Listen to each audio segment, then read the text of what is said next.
Hi, Steve Hackney here, author and creator of the Business Growth System. What we're talking about is the 12 essentials of growing your business. And we're up to 11 here.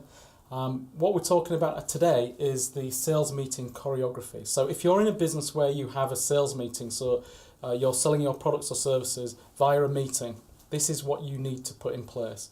Most people just go through the motions. They do what they've always done. They copy what the competition do. They don't really sit back and think strategically about that meeting. And actually, if you step back and think strategically about the meetings that you have with your potential clients or customers, you can actually break that meeting down and actually create, or if you like, choreograph a process, a system within that, whereby you give yourself the best possible chance of getting the sale. There are a number of component parts to doing this, all very, very easy for you to do. But you've got to step back and think strategically. How do I apply these things to my business? First thing is you've got to think about the seating position. Most people will sit behind a desk and they'll sit the prospective customer opposite. Now that creates what we call a barrier. That is not a great seating position.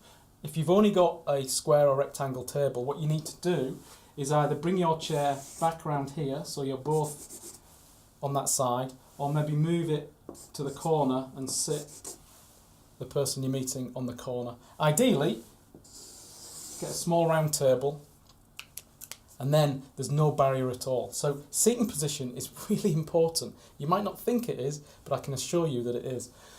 Next, you've got to make your meetings dynamic. And what I mean by that is don't just sit down. You need to actually be dynamic in your meetings, because most people in your industry will be very, very basic in terms of how they operate. And think about it yourself. Do you just sit behind the desk and just talk? And that's okay, but you need to be more dynamic, which really will create a greater level of experience for the particular person that you're meeting.